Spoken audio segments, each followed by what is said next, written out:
തനിക്കും തൻ്റെ കുടുംബത്തിനും തൻ്റെ ആളുകൾക്കും അപ്പുറത്തേക്ക് ഒരു മുഖ്യമന്ത്രി വളരാതിരുന്നതിൻ്റെ ഏറ്റവും വലിയ ദുഃഖം കൂടിയാണ് ഈ തെരഞ്ഞെടുപ്പ് പരാജയം ഏറ്റുവാങ്ങുമ്പോൾ CPM അനുഭവിക്കുന്നത്. നമ്മളോടൊപ്പം പെരിന്തൽമണ്ണ MLA നജീബ് കാന്തപുരം ചേരുകയാണ്. എന്തായാലും UDF പ്രവർത്തകരെല്ലാം വലിയൊരു സന്തോഷത്തിന്റെ ഭാഗമാവാണ്. ഈ ഒരു ആധികാരികമായ വിജയം നേടിയ ദിനമാണല്ലോ. എങ്ങനെയാണ് പ്രതികരിക്കുന്നത് ഈ ഒരു വിജയത്തിൽ? ഇത് ജനങ്ങളുടെ വിജയമാണ്. പ്രത്യേകിച്ചും കഴിഞ്ഞ 9 വർഷമായി കേരളം സഹിക്കുന്ന ഏകാധിപത്യത്തിനും ധാർഷ്ട്യത്തിനും ധിക്കാരത്തിനും ജനങ്ങളോടുള്ള ജനവിരുദ്ധമായ സമീപനങ്ങൾക്കും എതിരായിട്ടുള്ള വലിയൊരു ജനവിധി ഉണ്ടായിരിക്കുകയാണ്. നമ്മൾ മനസ്സിലാക്കേണ്ട ഒരു കാര്യം, ജനങ്ങളിൽ നിന്ന് ഒരു സർക്കാർ അകന്നാൽ ജനം പാഠം പഠിപ്പിക്കും, ജനങ്ങളിൽ നിന്ന് പൊതുപ്രവർത്തകർ അകന്നാൽ ജനം പാഠം പഠിപ്പിക്കും എന്നുള്ളതാണ്. CPIMൻ്റെ സാധാരണ പ്രവർത്തകന്മാർക്ക് പോലും പിണറായി കൊടുത്തൊരു മെസ്സേജ്, നിങ്ങൾ എന്ത് അക്രമവും കാണിച്ചോളൂ, നിങ്ങൾ ആരുടെ തലയും പൂച്ചട്ടി കൊണ്ട് അടിച്ചു പൊട്ടിച്ചോളൂ, നിങ്ങൾ ആർക്കെതിരെയും എന്ത് തോന്നിവാസവും ചെയ്തോളൂ, അതെല്ലാം ഏറ്റെടുക്കാൻ ഞങ്ങളുണ്ട് എന്ന ഒരു കാര്യമായിരുന്നു. മാത്രമല്ല, എല്ലാ പ്രതികളെയും ജയിലിൽ നിന്ന് പരോൾ കൊടുത്ത് പുറത്തുവിട്ട ഒരു കാലമായിരുന്നു. എന്ന് പറഞ്ഞാൽ എല്ലാം ജനങ്ങൾ ആഗ്രഹിക്കാത്തത് മാത്രമാണ് ഈ 9 വർഷം സംഭവിച്ചത്.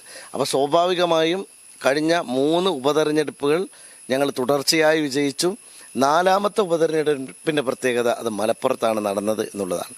മലപ്പുറത്ത് UDFൻ്റെ ഒരു തെരഞ്ഞെടുപ്പ് നടക്കുമ്പോൾ അതിലെ മുഖ്യ പങ്ക് മുസ്ലിം ലീഗിന് തന്നെയാണ്.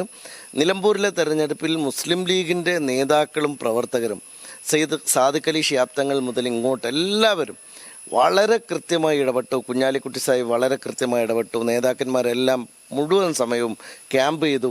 MLAമാർ മുഴുവൻ സമയവും ക്യാമ്പ് ചെയ്തു. ഞങ്ങൾ നടത്തിയിട്ടുള്ളൊരു പ്രവർത്തനം തീർച്ചയായിട്ടും ജനങ്ങളത് ഏറ്റെടുത്തു എന്നുള്ളതാണ്. മാത്രമല്ല, ഞങ്ങളൊക്കെ തെരഞ്ഞെടുപ്പ് പ്രചരണത്തിന് പോകുന്ന സമയത്ത് അനുഭവിച്ച ഒരു കാര്യമുണ്ട്. അത് പൊതുജനങ്ങളിൽ നിന്നുള്ളൊരു വളരെ വലിയ പ്രതികരണമാണ്. അത് CPM വീടുകളിൽ പോലും നമ്മൾ കണ്ട വലിയ ആഭിമുഖ്യമുണ്ട്.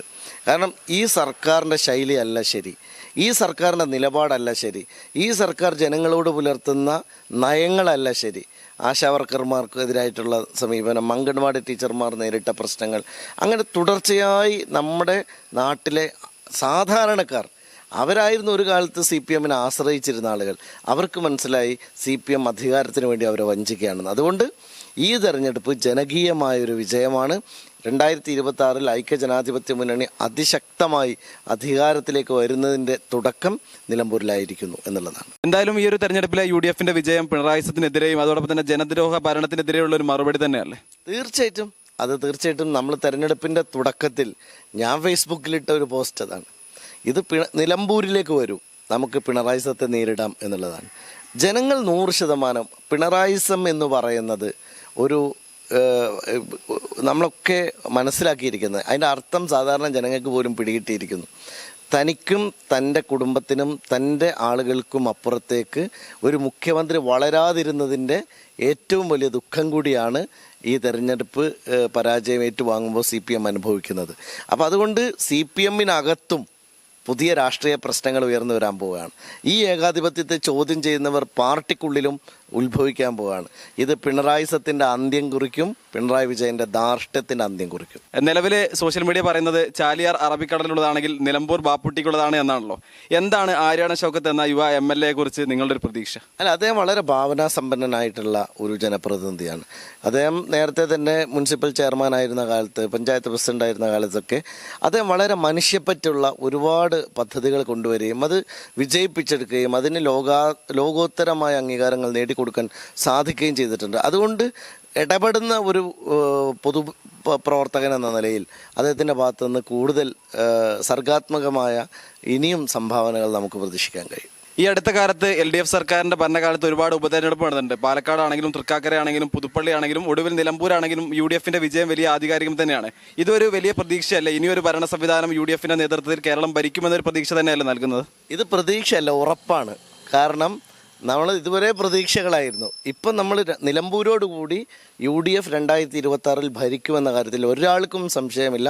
UDF വരണമെന്ന് ആഗ്രഹിക്കുന്നത് പൊതുജനങ്ങളാണ്, സാധാരണക്കാരാണ്. ഇപ്പോൾ നാട് മുഴുവനും പിണറായി വിജയൻ ഉയർത്തുന്ന ബോർഡുകളുണ്ട്, വലിയ ഹോർഡിങ്ങുകൾ. കേരളം മാതൃകയാണ്. ആ മാതൃക കേരളം മലയാളി കാണിച്ചു കൊടുത്തിരിക്കുകയാണ്. നിലമ്പൂരിൽ ഒരു ഏകാധിപതിയെയും ഞങ്ങൾ സഹിക്കില്ല എന്ന മാതൃകയാണ് മലയാളികൾ കാണിച്ചു കൊടുത്തത്.